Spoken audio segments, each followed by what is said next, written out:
اعوذ باللہ من الشیطان الرجیم بسم اللہ الرحمن الرحیم السلام علیکم ورحمۃ اللہ وبرکاتہ۔ شہ نشین بتشریف فرما حضرت مولانا مفتی قاسم صدیقی تسخیر صاحب، حضرت مولانا ڈاکٹر شبیر احمد یعقوبی صاحب، حضرت مولانا مفتی انوار احمد صاحب، حضرت مولانا ڈاکٹر احسن بل محمد الحمومی صاحب، جناب عبد المنان صاحب، جناب عبد الصمد قادری صاحب، میں سب سے پہلے حیدرآباد ہیومینٹی فاؤنڈیشن کے تمام ذمہ داروں کو ان کا شکریہ بھی ادا کرتا ہوں اور مبارکباد بھی دیتا ہوں کہ ایک حساس مسئلے کے اوپر انہوں نے آج کے اس اجلاس کو منعقد کیا، اور ہمارے شہر حیدرآباد میں جو پچھلے چند مہینوں سے قتل کے جو واقعات پیش آ رہے ہیں، اس سلسلے میں عوام میں ایک اس تعلق سے بیداری پیدا کرنے کے لیے، اس اعتبار سے کہ ہم تمام مل کر یہ جو معصوم لوگوں کا قتل ہو رہا ہے اس کی نہ صرف ہم مذمت کریں بلکہ ان تمام ہم اپنے اختیارات کو، اپنی عزت کو جو اللہ نے ہم کو دی ہے، جو طاقت دی ہے، اس کو استعمال کریں تاکہ مستقبل میں اس طرح کے ناپاک واقعات اس شہر میں دوبارہ نہ ہوں۔ آپ تمام نے جامعہ نظامیہ کے معزز مفتیہ اکرام اور علماء کی بصیرت افروز خطاب کو سنا۔ میں صرف اتنا ہی آپ سے یہ کہنا چاہوں گا کہ اللہ سبحانہ و تعالیٰ قرآن کریم میں ارشاد فرماتے ہیں، جس آیات کا ترجمہ مفسرین اکرام نے کیا کہ اے ایمان والو، اسلام میں پوری طرح داخل ہو جاؤ، شیطان کے نقش قدم پر مت چلو، بے شک وہ تمہارا کھلا دشمن ہے۔ تو مفسرین اکرام نے اس قرآن کریم کی آیات کی تفسیر میں لکھا کہ ایک مسلمان اسلام کی تعلیمات کا ایک آئینہ ہوتا ہے، وہ جو کچھ بولتا ہے اللہ کی رضا کے لیے، اللہ کو خوش کرنے کے لیے بولتا ہے، وہ اگر چیز سے کسی کو منع کرتا ہے تو اللہ کی رضا کو حاصل کرنے کے لیے کہتا ہے، وہ کسی کو کچھ دیتا ہے یا محبت کرتا ہے تو اس کا مقصد صرف اللہ کی خوشنودی اور رضا کو حاصل کرنا ہے۔ اور اسی لیے حدیث شریف میں آیا کہ اللہ کے رسول صلی اللہ علیہ وسلم نے ارشاد فرمایا کہ جو مسلمان اللہ کے لیے کسی سے محبت کرتا ہے اور اللہ ہی کے لیے کسی سے نفرت کرتا ہے اور کسی کو کسی چیز سے نہ کرنے کا منع کرتا ہے تو اللہ کے لیے کرتا ہے، اور دشمنی بھی کرتا ہے کسی سے تو اللہ کے لیے کرتا ہے، تو رسول رحمت صلی اللہ علیہ وسلم نے فرمایا کہ اس نے اپنے ایمان کی تکمیل کر لی۔ تو معلوم ہوا کہ ایمان کی تکمیل اللہ سے محبت، اور کسی کو اگر دینا ہے، کسی کو چیز سے منع کرنا ہے تو نیت صرف اللہ کی رضا ہو، اس لیے کہ اللہ کی رضا ایک مسلمان کے لیے ایک بہت بڑا سرمایہ ہوتا ہے۔ میرے عزیز دوستوں اور بزرگوں، تفسیر روح البیان میں حدیث شریف لکھی گئی کہ ایک مرتبہ رسول اللہ صلی اللہ علیہ وسلم نے شیطان کو دیکھا اور اس سے پوچھا کہ بتا تیرا سب سے بڑا دشمن کون ہے؟ تو شیطان نے کہا یا رسول اللہ صلی اللہ علیہ وسلم، آپ سب سے بڑے میرے دشمن ہیں۔ پھر رسول اللہ صلی اللہ علیہ وسلم نے اس سے پوچھا کہ بتایا میری امت میں تیرا سب سے بڑا دشمن کون ہے؟ تو شیطان ملعون نے کہا کہ آپ کی امت میں میرا سب سے بڑا دشمن وہ مسلمان ہے جو ہمیشہ باوضو رہتا ہے، وہ میرا دشمن ہے۔ جو قرآن کا حافظ ہے اور جو قرآن کے مطابق اپنی زندگی کو گزارتا ہے وہ میرا دشمن ہے۔ جو کوشش کرتا ہے مسجد میں جا کر باجماعت نماز ادا کرے وہ میرا دشمن ہے۔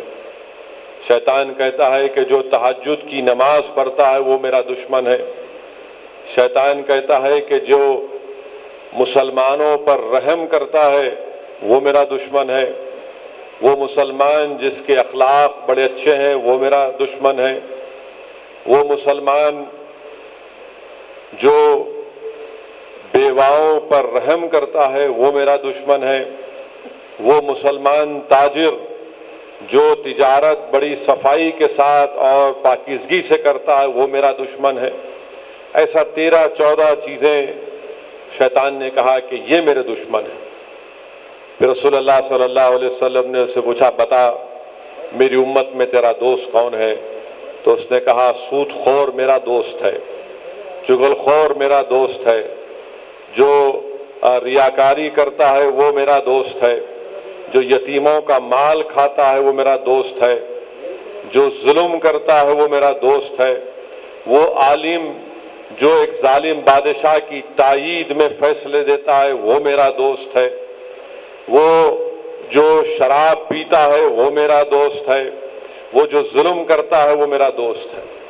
تو علماء کرام نے اس حدیث کے بعد لکھا کہ اب ہم کو معلوم ہو گیا کہ دوست اور دشمن کی فہرست ہمارے سامنے ہے۔ اب یہ ہم پر منحصر ہے کہ ہم دوست کی فہرست میں اپنا نام لکھائیں گے یا دشمن کی فہرست میں اپنا نام لکھائیں گے۔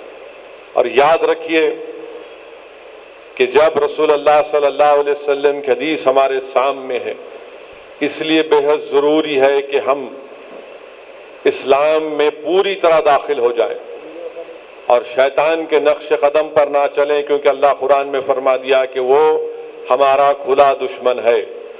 اب جب شیطان ہمارا دشمن ہے تو ہم شیطان کو اپنا دوست بنائیں گے یا اس کو اپنا دشمن بنائیں گے، یہ آپ کو اور ہم کو فیصلہ کرنا ہے۔ میرے عزیز دوستوں اور بزرگوں، یہاں پر مجھے حضرت ابو القاسم جنیدی رحمۃ اللہ علیہ کا واقعہ یاد آ رہا ہے کہ آپ نے ایک مرتبہ شیطان کو برانہ حالت میں دیکھا اور آپ نے اس سے کہا کہ کیا تجھے شرم نہیں آتی کہ تو اس طرح برانہ حالت میں پھرے؟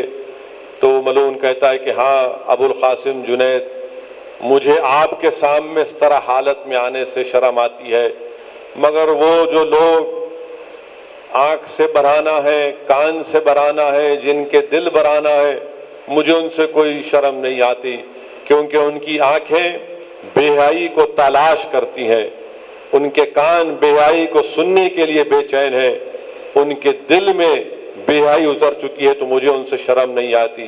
تو ابو القاسم جنید رحمۃ اللہ علیہ نے ان سے پوچھا کہ بتا پھر اس شہر میں حیادار کون ہے؟ تو وہ کہتا ہے کہ مسجد شنور میں جو 3 لوگ اللہ کی عبادت میں مصروف ہیں، نماز پڑھ رہے ہیں، وہ حیادار ہیں۔ ابو القاسم جنید رحمۃ اللہ علیہ ان کے پاس جاتے ہیں اور اس میں سے ایک شخص دیکھیے آپ، ان کا تقویٰ، اللہ کا خوف، وہ ابو القاسم جنید کی طرف دیکھ کر کہتے ہیں کہ شیطان کی باتوں میں مت جاؤ، ہم اسی وقت کامیاب ہیں جب دم واپسی تک، یعنی ہمارے مرنے تک ہمارا ایمان محفوظ رہے گا۔ یہ ہمارے اسلاف کی پرہیزگاری تھی، یہ اللہ کا خوف تھا۔ میرے عزیز دوستوں اور بزرگوں، اسی لیے آپ کو اور ہم کو یہ کوشش کرنا ہے کہ ہم برائی سے روکیں، جو برائی کے اڈے ہیں، جو برائی کی حرکتیں ہیں، اس سے اپنے آپ کو باز رکھیں۔ اور آج کے اس جلسے کا عنوان ہے کہ قتل۔ ابھی ہم نے سنا کہ قتل کس لیے ہوتا ہے؟ جائیداد کے جھگڑے میں قتل ہوتا ہے۔ قتل اس لیے ہوتا ہے کہ کوئی شراب کے نشے میں دھت ہوتا ہے یا ڈرگز لے کر، یا پھر کوئی حشیش یا گانجا جو بھی ہوتا ہے لے کر اس نشے کی حالت میں وہ کسی کا قتل کر دیتا ہے، یا پھر جو عام قتل کی وجہ ہے کہ ایک شخص کسی ایک خاتون کے عشق میں مبتلا ہو جاتا ہے، زنا کرتا ہے، بلکہ عشق بھی کہنا غلط، زنا کرتا ہے، یا پھر وہ خاتون کسی اور غیر مرد سے زنا کرتی ہے تو قتل کا باعث بنتا ہے۔ ابھی ہم نے آپ نے سنا کہ ٹپا چبوترا پولیس اسٹیشن کے لمٹ میں اولاد نے اپنے ایک ضعیف باپ کو راڈ سے مار کر ان کا قتل کر دیا، راڈ سے مار کر ان کا قتل کر دیا۔ آپ اور ہم نے سنا کہ مہدی پٹنم سے آگے ایک ہماری بہن جو وکیل ہے، ان کے سگے بھائیوں نے اپنی بہن کا قتل کر دیا جائیداد کے جھگڑے کے اوپر۔ یہی مصری گنج میں کالا پتھر پولیس اسٹیشن کے لمٹس میں دو نوجوان بلکہ ان کے باپ بھی مل کر کسی کے گھر پر جا کر حملہ کرتے ہیں، وہ اس لیے کہ وہ بچی نے انکار کر دیا کہ میں تم سے بات نہیں کروں گی، حیادار تھی۔ تو اس لڑکے کو، اس کی انا کو، بلکہ اس کی شیطانیت کو ٹھیس پہنچی۔ وہ جب گھر میں جاتا ہے تو بچی کا بھائی روکتا ہے تو اس کو قتل کر دیتے ہیں۔ اس کے معصوم تین بچے چھوٹے یتیم ہو گئے۔ ایسے کئی واقعات۔ کشن باغ کے پاس ایک بھائیوں نے مل کر روکا اس لڑکے کو کہ تمہاری بہن کو نہیں چھیڑنا، تو یہ شخص اپنی بہادری کو اپنا ظلم کرتا ہے اور چاقو مارتا ہے دو لوگوں کو۔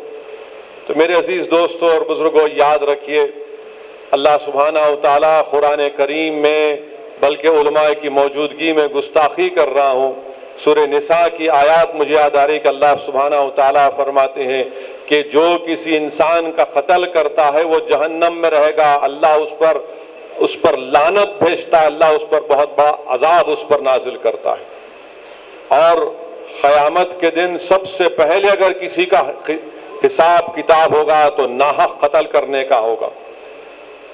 قیامت کے دن اگر حساب کتاب تو سب کو گزرنا ہے، ان لوگوں کا ہوگا جو ناحق کسی کا قتل کرتے ہیں۔ اور حدیث شریف میں آیا، بلکہ بخاری شریف کی حدیث ہے کہ جو ایک آدھے کلمے کے برابر کسی اور شخص کا ساتھ دیتا ہے قتل کرنے کے لیے، تو اللہ کے رسول صلی اللہ علیہ وسلم نے فرمایا کہ وہ حشر کے میدان میں ایسا آئے گا کہ اس کی پیشانی پر لکھا ہوگا کہ میں اللہ کی رحمت سے مایوس ہوں۔ تو یاد رکھیے۔ اور حدیث شریف میں یہ بھی آیا کہ جس کو یہ لوگ قتل کرتے ہیں وہ اسی حالت میں اللہ کے عرش کے سامنے آ کر کہے گا کہ یا اللہ اب تو مجھ سے انصاف کر، اب تو مجھ سے انصاف کر۔ یاد رکھو یہ دنیا فانی ہے، یہاں بڑے بڑے لوگ آئے چلے گئے اور آتے رہیں گے اور جاتے رہیں گے، مگر ہمارا تو ایمان یہ ہے کہ ہم جب مریں گے تو دوبارہ اٹھائے جائیں گے۔ نیکی اور بدی کا حساب گناہوں کا اللہ کرے گا۔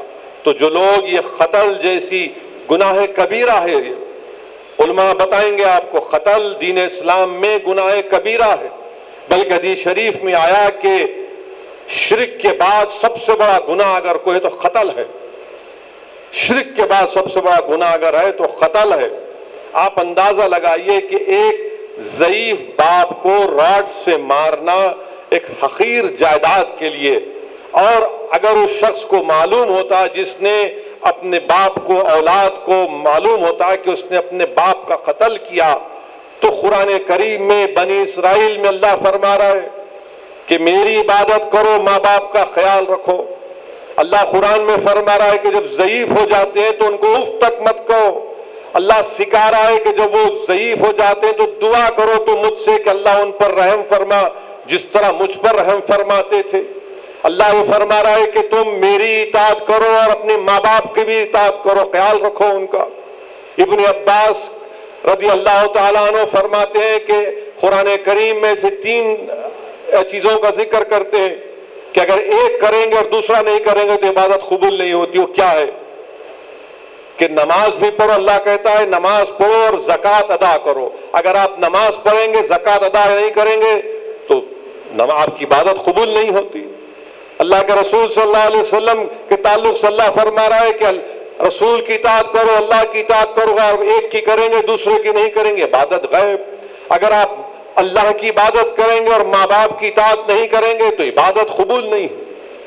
آپ اندازہ لگائیے کہ اللہ قرآن میں بول رہا ہے کہ اف تک مت کہو، اف تک مت کہو، مگر یہ ناخلق اولاد ایسی ہے کہ ایک حقیر جائیداد کے لیے اپنے باپ کا قتل کر دیے۔ تو ان لوگوں کے دلوں میں نہ اللہ کا خوف ہے، نہ ان کو قرآن کی تعلیمات سے باخبر ہے، نہ ان کے دلوں میں انسانیت ہے، ان کے دلوں میں کوئی انسانیت ہے۔ آپ اندازہ لگائیے کہ اس باپ نے ان اپنی اولاد کے لیے جب وہ پیدا ہوئے ہوں گے کتنی تکالیف اس نے نہیں اٹھائیں گے ان کو پالنے کے لیے، ان کو پڑھانے کے لیے، ان کو کپڑا پہنانے کے لیے، ان کو کھانا کھلانے کے لیے، کیا کیا اس نے تکالیف نہیں جھیلی ہوں گی، مگر ایک جائیداد کے لیے آپ راڈ اٹھا کر اپنے باپ کو مار دیے۔ اب کیا جواب دیں گے؟ مرنا تو ہے ایک دن، سب کو مرنا ہے۔ اور پھر دوسری چیز میرے عزیز دوستوں اور بزرگوں، یہ جو اللہ قرآن میں فرما رہا ہے کہ زنا کے قریب مت جاؤ، زنا کے قریب مت جاؤ۔ آپ سوچئے کہ یعنی گناہ ہے، گناہ اس کے قریب مت جاؤ، اللہ فرمائے گناہ اس زنا کے قریب مت جاؤ۔ یعنی جہنم کے بھی دروازے سب سے بدبودار دروازہ اگر حدیث شریف میں آیا تو ان لوگوں کے لیے جو زنا کرتے ہیں اور بغیر توبہ کرے مر جاتے ہیں، تو زنا یعنی جہنم کا سب سے بدبودار دروازہ، یعنی کوئی فکر نہیں ہے، کسی چیز کی فکر نہیں ہے، ڈر ہی نہیں ہے۔ اور پھر حد تو یہ ہے کہ اگر گھر میں جہیز کی لعنت، گھر میں بہو پر ظلم، بہن کی شادی نہیں ہو رہی ہے جہیز کی لعنت کی وجہ سے، اور باہر نکل کے دیکھتے ہیں کہ ہاں ہماری برقعے میں بچی ہے، کیسا اس کے ساتھ جا رہی، یہ عجیب مزاج ہے، گھر کی فکر نہیں ہے۔ اللہ کے رسول صلی اللہ علیہ وسلم نے کیا فرمایا کہ تم میں سب سے بہترین وہ شخص ہے جو اپنے گھر والوں سے اچھا ہے۔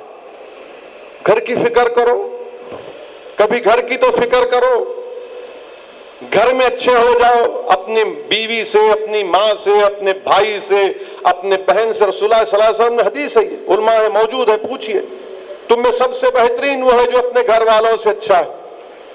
اور پھر اگر گھر میں آگ لگی تو آگ کو بجھا سکتے، مگر سب سے بڑی آگ غصہ ہے، یاد رکھو آپ، ایک غصے کی وجہ سے گھر جل جاتا ہے، گھر برباد ہو جاتا ہے، اس کو کون بجھائے گا؟ اللہ کے رسول صلی اللہ علیہ وسلم کا ارشاد۔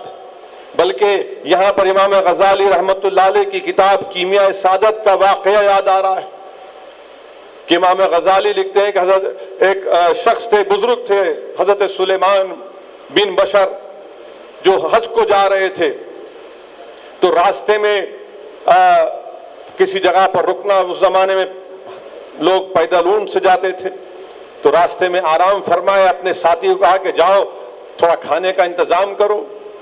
تو اس شخص کے سامنے ایک حسین محترمہ آ جاتی ہیں اور ان سے بڑی دلکش ادا میں ان سے گفتگو کرتی ہے اور ان کو گناہ کے لیے راغب کرنے کی کوشش کرتی ہے۔ حضرت سلیمان جو بزرگ تھے بن بشر، وہ زاروں قطار رونا شروع کر دیتے، چیخ مار مار کر روتے ہیں، اللہ کے خوف سے چیخیں مار مار کر روتے ہیں۔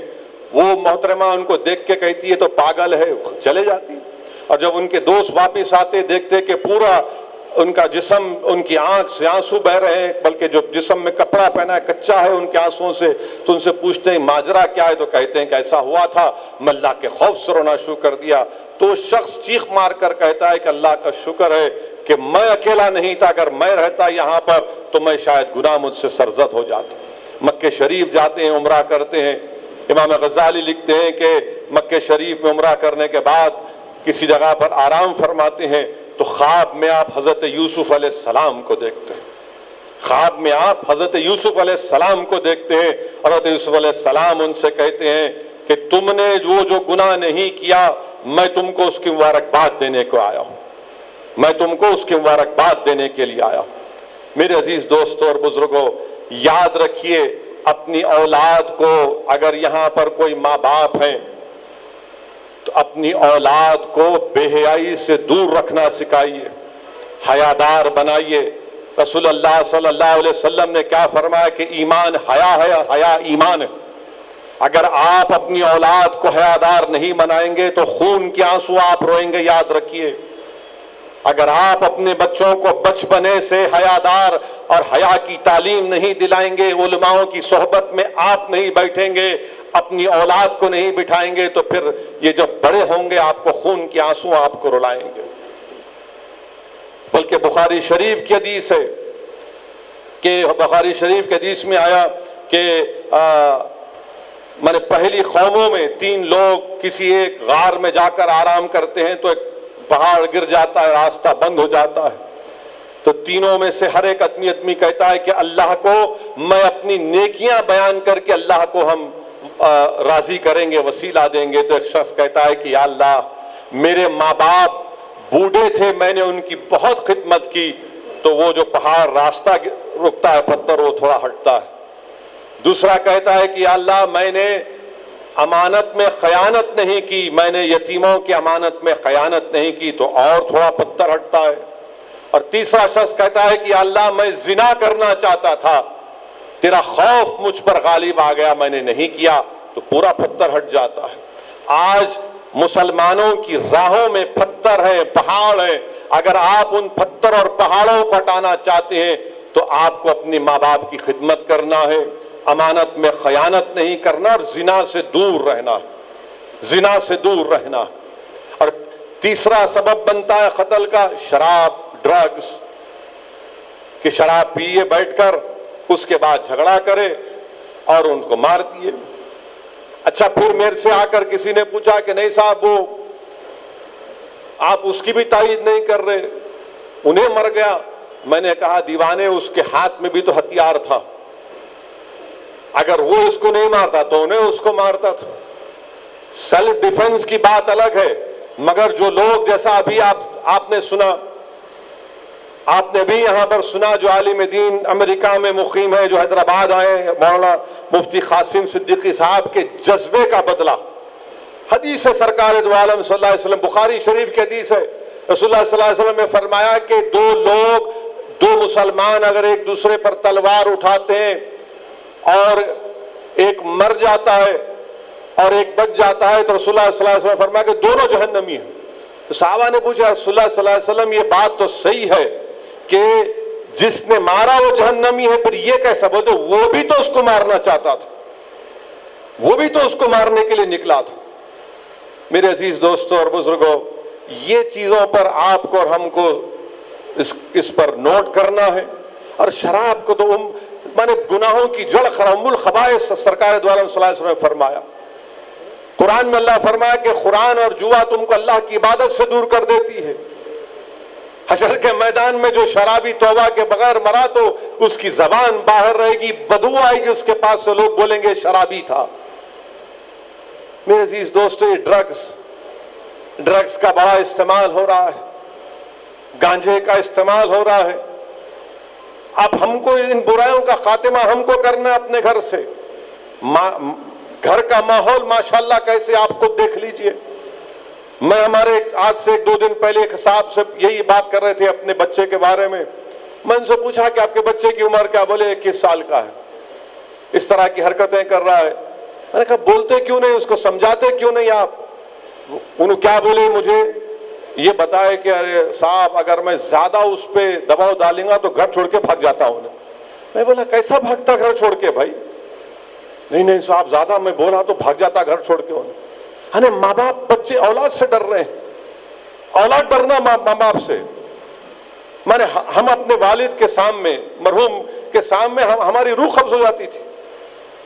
زیادہ میں نے زندگی میں اس زمانے میں جو بھی مزاج تھا، جو لوگ ہماری عمر کے ہیں وہ تو اپنے والد کے سامنے نظر جھکا کر بیٹھتے تھے، نظر جھکا کر جو بھی شکایت غصہ کرنا تھا وہ اماں کے پاس جا کر کرتے تھے۔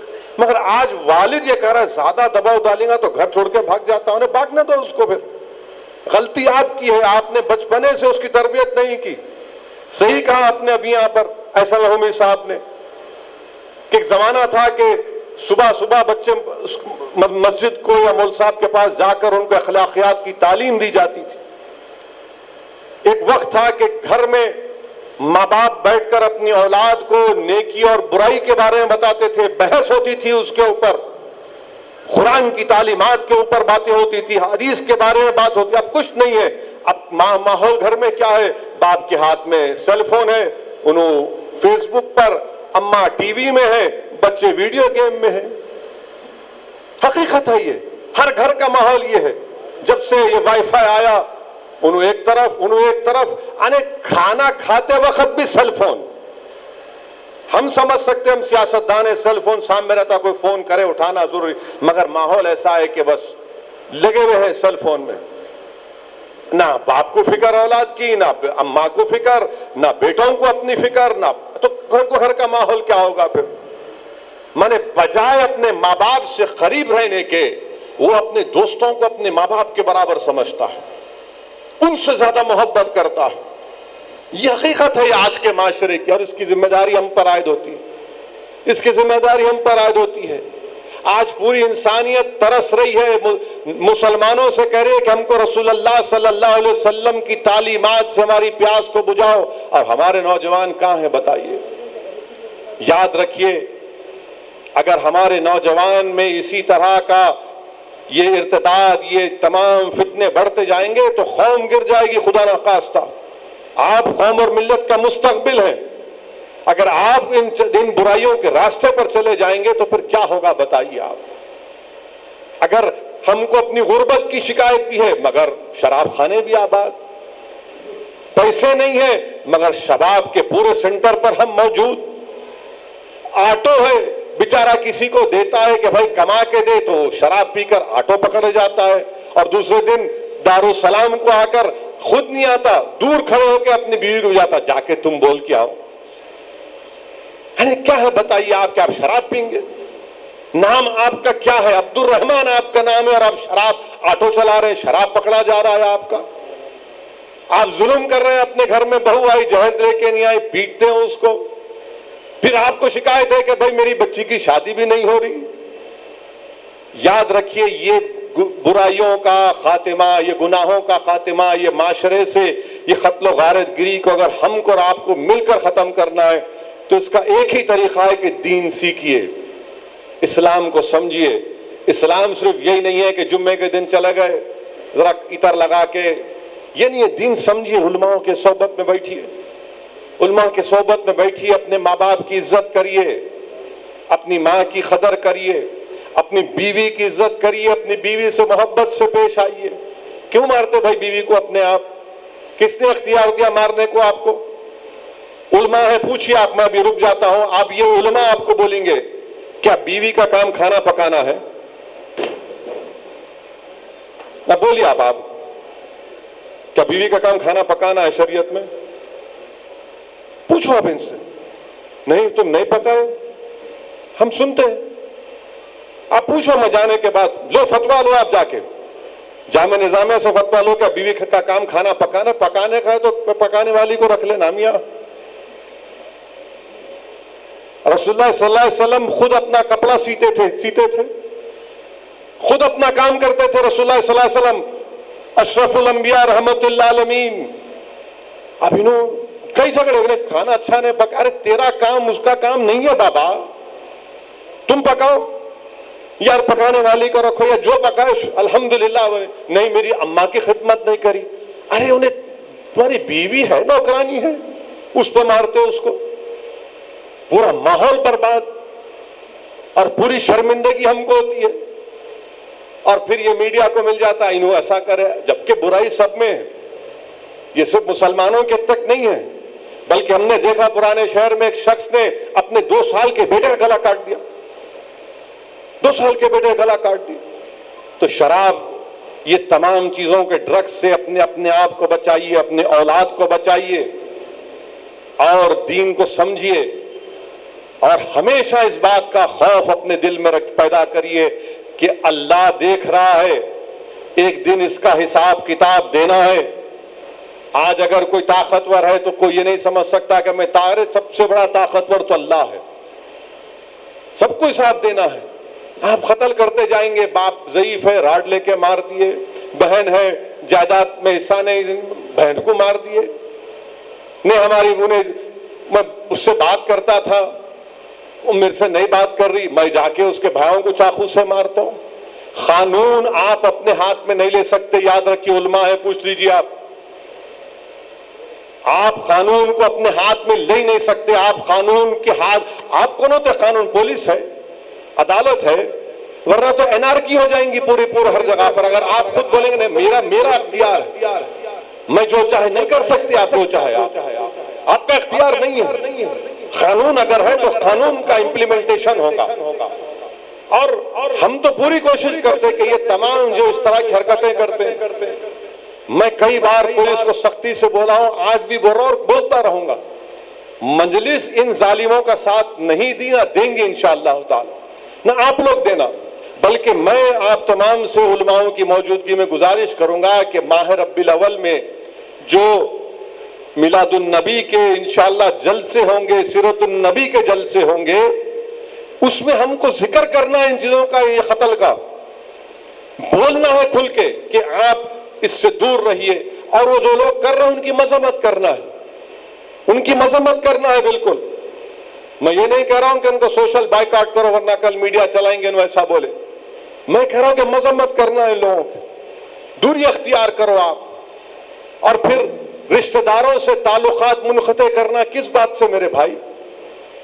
آپ کو معلوم امام زین العابدین کیا فرمایا اپنے بیٹے امام باقر سے؟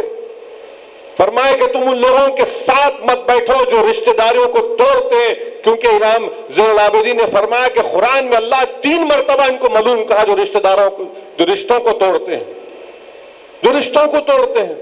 حضرت ابو ہریرہ رضی اللہ تعالیٰ عنہ حدیث سنا رہے رسول اللہ صلی اللہ علیہ وسلم کی، اور بول رہے کہ اگر اس میری محفل میں وہ لوگ ہیں جو اپنے رشتہ داروں سے تعلقات منقطع کیے تو اٹھ کے چلے جاؤ ایسے، اٹھو ایسے، نہیں بیٹھنا۔ ایک نوجوان اٹھ جاتا، بڑی تکلیف ہوتی، اپنی پھپھی سے جا کر بولتا کہ پھپھی جان مجھ سے غلطی ہوئی، مجھے معاف کر دو، آپ مجھے معاف کر دو۔ تو پھپھی بڑی خوش ہو جاتی، بولتی تم جا کر دوبارہ حضرت ابو ہریرہ سے پوچھو کہ انہوں نے یہ کیوں کہا۔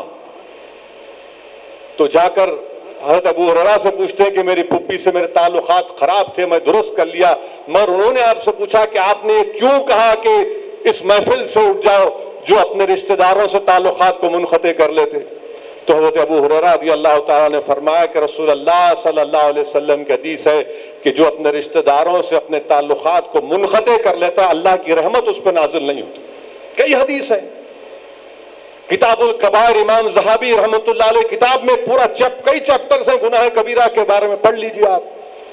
تو رشتہ داروں سے اپنے تعلقات کو برقرار رکھیے۔ اگر کوئی دولت مند ہو گیا، اللہ نے دولت دی، تو خیال رکھو غریبوں کا، کچھ تو مدد کر سکتے، نہیں بھی کر سکتے تو کم سے کم ہمدردی سے آپ پیش آ سکتے۔ تو یہ قتل کے جو واقعات ہو رہے ہیں، اس کو ہم لوگ اپنے معاشرے میں یہ تمام چیزوں کی اصلاح کرنا ہے جو علماء کرام نے فرمایا کہ یقیناً محلے کے بڑے لوگوں کو اور معلوم ہوتا ہے کہ بھئی ان دونوں میں ٹینشن ہو رہا، دونوں کو بلاؤ، کان پکڑ کر بٹھا کر ان کو سمجھاؤ، نہیں سمجھ میں آئے 1 سے 2 مرتبہ سمجھاؤ، نہیں سمجھ میں آئے تو جا کر پولیس کو بولیے کہ یہ دونوں کچھ کر سکتے، تو پولیس حرکت میں آتی، ہم کو بولیے آپ۔ مگر یہ کیا ہے، چاقو لے کے مار رہے ہیں، روڈ پہ مار رہے ہیں، یہ انسان ہے، یہ انسانیت ہے یہ؟ اور آپ کیا کر رہے ہیں، کون سی مثال پیش کر رہے ہیں آپ؟ یعنی ایک مسلمان جو ہے مدھیہ پردیش انڈور میں چڑیاں بیچتا ہے، چڑیا نہیں بیچا جا رہا ہے، اس کو مار کے جیل میں ڈال دیا گیا، تم یہاں قتل کر رہے 22 لوگوں کو CAA کے پروٹیسٹ میں گولی مار کر ہلاک کر دیا گیا، شہید کر دیا گیا اتر پردیش میں، یہاں تم گولی مار رہے اپنے باپ کو۔ بتائیے آپ کیا ہو رہا ہے دنیا میں، اور ہم جو ہے یہاں بیٹھے ہوئے ہیں۔ اس طرح کی بدتمیزی اور اس طرح کے غلاظت ہے، یہ شیطانیت ہے، یہ کھلی شیطانیت ہے، اس کی ہم تمام کو مذمت کرنی چاہیے، کھل کے مذمت کرنی چاہیے۔ ارے نہیں انہیں بہت ٹائیگر ہے، انہیں بہت بڑا وہ ہے، وہ کوئی کہے کہ کوئی یہاں میرے کو بولے کوئی سٹک گینگ ہے، کئی کی سٹک گینگ، چڈوں میں سے مونڈے پلٹا دوں گا کوئی سٹک گینگ کی بات کریں گا تو انہیں وہ کرتا ہے کہ کہیں کون سے گینگا ہے رے تم لوگ، کہاں کے گینگا ہے تم لوگ؟ ارے بڑے بڑے ہموں کا، کیا کرتے آپ؟ کچھ نہیں کر سکتے آپ۔ ان لوگوں کو جو غنڈہ قسم کے عناصر ہیں جو یہ ظلم کرتے ہیں، ان سے نفرت کرنی چاہیے، ان کی مذمت کرنی چاہیے، اور ہم آپ کے ساتھ تھے اور ٹھہریں گے ان کے خلاف انشاءاللہ تعالی۔ ہم کو ان لوگوں کی ووٹ کی ضرورت نہیں ہے، نہ ان کی تائید کی ضرورت ہے۔ میں دیکھ چکا ہوں اپنی سیاسی زندگی میں، بڑے ڈاکڑوں کو دیکھ چکا ہوں میں، سامنے آ کے بہت بڑے باتیں کرتے تھے، ہم سب کو دیکھ چکے ہیں اور دیکھیں گے انشاءاللہ زندگی باقی رہی تو۔ میں ایک بار آج سے 96-97 کی بات یاد ہے، مجھے یاد آ رہی کہ بولے رے صاحب انہیں بہت بڑا ہے، اس کا بہت بڑا اثر ہے۔ ارے ملا کون ہے بھائی؟ نہیں اتنے اس پہ اتنے کیسا کرا انہیں؟ بخیر ہم نہیں ملے، الیکشن کے بعد میں ملے، ارے نہیں ملے، ملا نہیں اس لیے نہیں ملا کہ میرے کو بولا گیا کہ آپ کے اوپر اتنے کیسا ہیں۔ بولے ہاؤ صاحب ذرا اپنا اثر رہتا. میں بابو تم بھول گئے سب سے بڑا پہلوان میں ہوں یہاں کا, سب سے بڑا پہلوان میں ہوں یہاں کا. میں ہوشیار رہنا, اب دوبارہ حرکت نہیں کرنا. نہیں کرنا پڑے گا, یہ بتانا پڑے گا, خالی نعرے مارنے کا نہیں. ان سے نفرت کرنا آپ لوگ. اگر میں آپ کو بولوں گا بیت الخلاء میں جا کے ایک گھنٹہ بیٹھو تو آپ بولیں گے کیوں بیٹھوں, میں بدبو برداشت کروں. یہ بدبودار ہے, یہ ظلم بدبو ہے. یہ قتل کرنے والے, یہ جوا کھیلنے والے, ڈرگز کرنے والے, شراب پینے والے, ماں باپ کو مارنے والے بدبودار غلیظ انسان ہیں یہ لوگ. اللہ ان کو ہدایت دے, ہم کو بھی اللہ محفوظ رکھے. میرے والد کا انتقال ہو کر 13 سال ہو گئے, مگر اللہ بہتر جانتا ہے کہ کوئی دن نہیں جاتا کہ جب میں اپنے والد کو یاد نہیں کرتا ہوں. اور جن کے والد زندہ ہیں آپ ان کو مار رہے ہیں. بتائیے آپ کیا جواب دیں گے حشر کے میدان میں, جب وہ ضعیف باپ اس خون آلودہ جسم کے سامنے اللہ کے عرش کے سامنے کھڑے ہو کر بولیں گا اللہ انصاف کر دو. انصاف ہوگا, ضرور انصاف ہوگا. اللہ انصاف کرنے والا ہے, اللہ ہی انصاف کرنے والا ہے. اور کوئی لوگ یہ سمجھ رہے ہیں کہ ایسا کر, یاد رکھو تم جو یہ قتل کر رہے ہو, تم پہ حدیث میں آیا کہ تمہاری چہرے سے برکت اڑ جاتی, تمہاری روزی میں کمی آتی اور تمہاری موت جلدی ہوتی. یہ حدیث ہے. 6 چیزیں بتائی گئی رسول اللہ صلی اللہ علیہ وسلم کہ جو قاتل ہوتا ہے, جو شرابی ہوتا ہے, جو زانی ہوتا ہے, سب چیزیں ہیں. آپ دیکھو ان لوگوں کو, آپ کچھ مت بولو, چہرے دیکھو ان کے. میں نے چہروں سے ظاہر ہوتا ہے کہ گناہ گار ہے. اللہ معاف کرے, اس کے چہرے عجیب و غریب نظر آتے ہیں ان لوگوں کے. کوئی قسم کا ان میں سکون نہیں دکھتا ان کے چہروں پر. گناہ اتنا کرتے, گناہ اتنا کرتے کہ سب چیز خراب ہو جاتی. تو میری آپ سے گزارش ہے کہ یہ ان چیزوں کی مذمت کرنا ہے, بلکہ آنے والے میلاد النبی کے جلسوں میں ہم کو کھل کر ان برائیوں کا ذکر کرنا ہے, مذمت کرنا ہے, اور عوام کو نفرت کرنا ہے. آپ کو نفرت کرنا چاہیے ان لوگوں سے, ان سے نفرت کرنی چاہیے. نفرت کرو ان لوگوں سے. ان کو آپ کو عزت مت دو, ان لوگوں کو جو اس طرح کی حرکت کرتے. اب پورا, اور کسی کو قانون توڑنے کا اختیار نہیں. ارے یہ کون سی بات ہے کہ اگر زنا کے قریب مت جاؤ, مگر اگر ایک مسلمان بچہ اور بچی گئے تو آپ کو کچھ نہیں بولتے. نہیں, اپنے بچے ہیں, کیا مطلب, گناہ ہے نا وہ بھی تو گناہ ہے. کیسے آپ خاموش بیٹھیں گے اس کو آپ؟ مگر قانون آپ نہیں توڑ سکتے. آپ اپنے گھر کا ماحول صحیح کرو, اس کے ماں باپ کو جا کر خاموشی سے بات کر کے سمجھاؤ. آپ ایک محلے میں تماشا مت کریے, اس بچے اور بچی کو سمجھائیے کہ بھائی دین یہ ہے, دین کے تقاضے یہ ہے, دین یہ آپ سے مطالبہ کرتا ہے, اور آپ کی اچھائی ہے, آپ کے لیے اچھا ہے یہ دین, دنیا میں آپ کو کامیابی ملے گی. تو میرے عزیز دوستوں اور بزرگوں, یہ چند ایک اہم اجلاس آج پر رکھا گیا. میں پھر سے آپ تمام کا شکریہ ادا کرتا ہوں, ہمارے معزز علماء کرام کا بھی شکریہ ادا کرتا ہوں, اور اس امید سے اپنی بات کو ختم کروں گا کہ ہم لوگ کم سے کم اپنے دل میں ان ظالموں سے نفرت پیدا کریں, ان سے ہم نفرت پیدا کریں گے. اور اگر ہم کو معلوم ہو رہا ہے کہ محلے میں کسی 2 گروپ میں کوئی ٹینشن ہو رہا ہے, تو یہ صحیح کہا احسن ہمیں صاحب نے کہ ہم کو تو آگے بڑھ کر ذمہ داروں کو سمجھانے کی ضرورت ہے, اور سمجھانے کے بعد پولیس کو ایک نوٹس دینا کہ دیکھو یہ ٹینشن ہو رہا ہے, تو پولیس بھی حرکت میں آتی. ایک انسان ہے بھائی, کسی کی جان لینے کا اختیار آپ کو نہیں ہے, کسی کو اختیار نہیں ہے کسی کی جان لینے کا. آپ کو اختیار ہی نہیں ہے کہ آپ کسی کو چاقو ماریں, کسی کا خون بہائیں. یہ تو انارکی ہو جائیں گی پھر, اور اسی طرف ہم لوگ جا رہے ہیں. اور ہم میڈیا سے ہی بولیں گے کہ آپ لوگ بھی ذرا اچھی رپورٹنگ کرو, صحیح بتاؤ. مخالفت کرنا ہے کرو, میرے کو فرق نہیں پڑتا, 56 مخالفت کرے کچھ نہیں ہوا الحمدللہ, مگر جو سچائی ہے, جو صحیح ہے وہ بتاؤ. نہیں, مجلس کی مخالفت میں آپ اتنا مت بہہ جاؤ کہ پھر آپ کی کریڈیبلٹی پر لوگ سوال اٹھائیں گے. تو آپ کی کریڈیبلٹی کو, انٹیگریٹی کو انٹیکٹ رکھیے. صحافی جو ہے, صحافت کرنا, سیاست کرنا ہے تو ٹوپی اتار کے مقابلہ کرنا. ہم شروع سے بولتے ہیں آپ کو اگر مقابلہ کر رہے ہیں ہم ویلکم, ہم کو پیچھے, ہم کو ہندوستان کے کونے کونے میں جا کے مقابلہ کر رہے ہیں. یہاں ہمارے گھر میں نہیں کریں گے, کر سکتے اور کریں گے انشاءاللہ تعالی. خیر بہرحال وہ ایک الگ ٹاپک ہے. ایک چیز یاد آ گئی ذہن میں تو مناسب سمجھا کہ وہ اس بات کو بھی رکھ دوں, کیونکہ وہ بھی معاشرے کے لیے ضروری ہے. آزاد صحافت ضروری ہے، مگر آزاد صحافت فیکچول ہونا چاہیے، سچائی پر مبنی ہونی چاہیے۔ تو میرے عزیز دوستوں اور بزرگوں، میری آپ تمام سے گزارش ہے کہ دین کی طرف لوٹیے، دین سے وابستہ رہیے، اپنے گھر کے ماحول کو اچھا رکھیے، علماؤں کے پیروں کے پاس بیٹھ کر دین سیکھنا ہے۔ حضرت گوگل پہ آپ نہیں دیکھ سکتے، اسلام نہیں سیکھ سکتے گوگل پر آپ، کہ یوٹیوب پہ جا کے انہوں کیا بولے، وہ بھی نہیں ہے۔